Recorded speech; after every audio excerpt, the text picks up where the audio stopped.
Hai semuanya, di video kali ini aku akan menjelaskan tentang hasil dari praktikum identifikasi asam amino dan protein.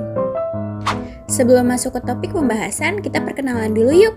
Hai, namaku Hibatun Naila Rizky, Prodi Pendidikan Biologi, Fakultas Matematika dan Ilmu Pengetahuan Alam, Universitas Negeri Medan. Adapun tujuan praktikum kali ini, yang pertama untuk mengetahui sampel yang teridentifikasi mengandung asam amino dan protein.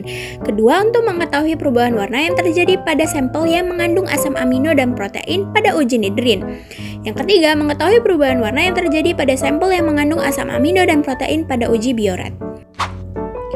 Langsung saja ke topik pembahasan, yakni identifikasi asam amino dan protein.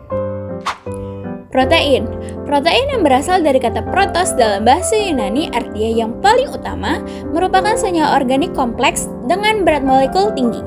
Protein tersusun dari monomer-monomer asam amino yang saling terhubung melalui ikatan peptida. Senyawa ini pertama kali ditemukan oleh Jöns Jacob Berzelius pada tahun 1838. Molekul protein mengandung unsur karbon, hidrogen, oksigen, nitrogen, dan terkadang juga mengandung sulfur serta fosfor. Selanjutnya, asam amino. Asam amino merupakan komponen penting dalam pembentukan protein.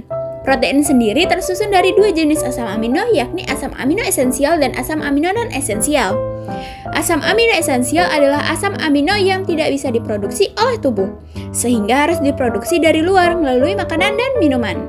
Sementara itu, asam amino non-esensial adalah jenis yang dapat diproduksi sendiri oleh tubuh, jadi tidak memerlukan asupan tambahan dari luar. Secara fisik, asam amino umumnya berbentuk serbuk, mudah larut dalam air, namun tidak larut dalam pelarutan organik nonpolar. Selanjutnya, uji bioret. Adanya ikatan peptida dalam suatu zat uji dapat dideteksi menggunakan uji bioret. Ikatan peptida menunjukkan keberadaan protein dan membentuk ketika atom karbon dari gugus karboksil, suatu molekul berkaitan dengan atom nitrogen dari gugus amina pada molekul lainnya. Jika sampel menunjukkan warna ungu, itu berarti hasilnya positif, yang menandakan adanya protein. Reaksi ini juga disertai dengan pelepasan molekul ke udara. Selanjutnya, uji ninhidrin. Uji reaksi ninhidrin digunakan untuk menguji keberadaan asam amino alfa.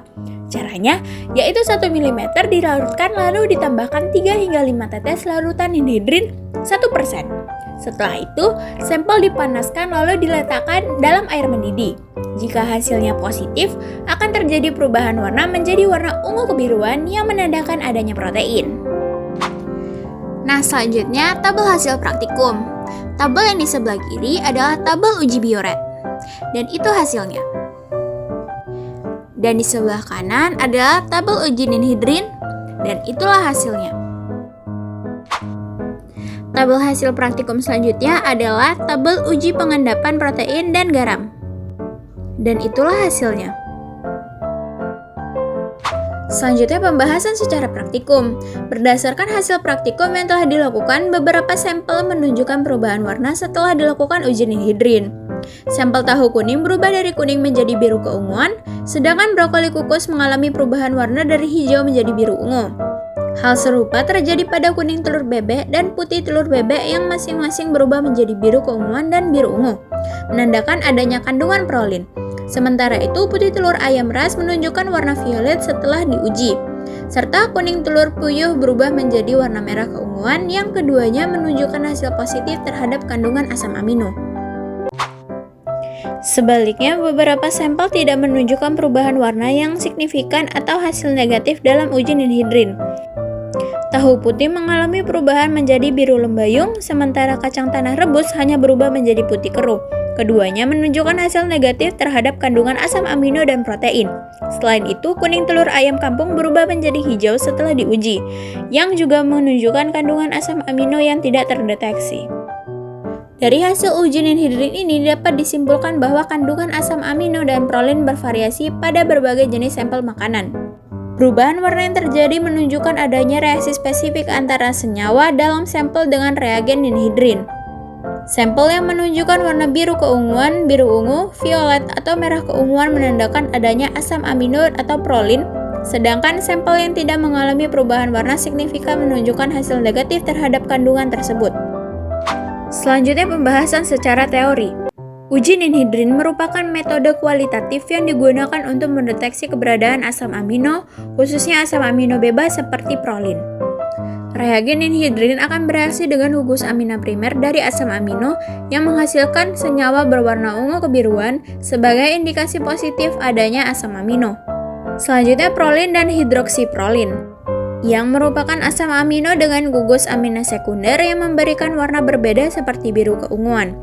Reaksi ini bersifat spesifik dan sensitif terhadap senyawa yang memiliki gugus negatif NH2 bebas sehingga sangat berguna dalam identifikasi protein atau asam amino dalam suatu sampel.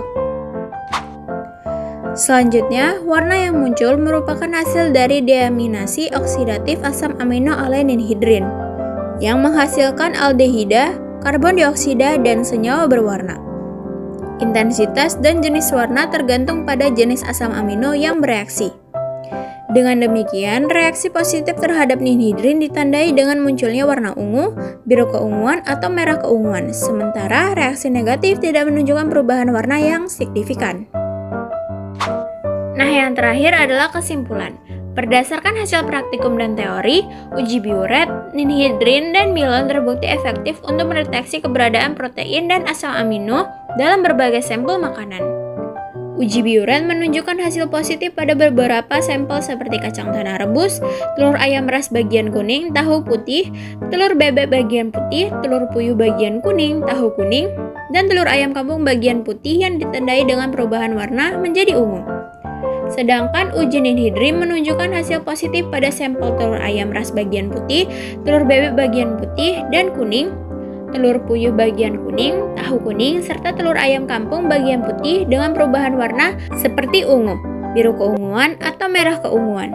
Uji milon juga mendeteksi adanya protein melalui pengendapan pada beberapa sampel seperti kacang tanah, brokoli, telur bebek bagian kuning dan putih, tahu kuning, serta telur ayam kampung bagian putih dan kuning. Dari ketiga uji tersebut terlihat bahwa hasilnya saling melengkapi dan menunjukkan bahwa kandungan protein maupun asam amino berbeda-beda pada setiap sampel makanan yang diuji. Nah, sekian dari video ini. Terima kasih.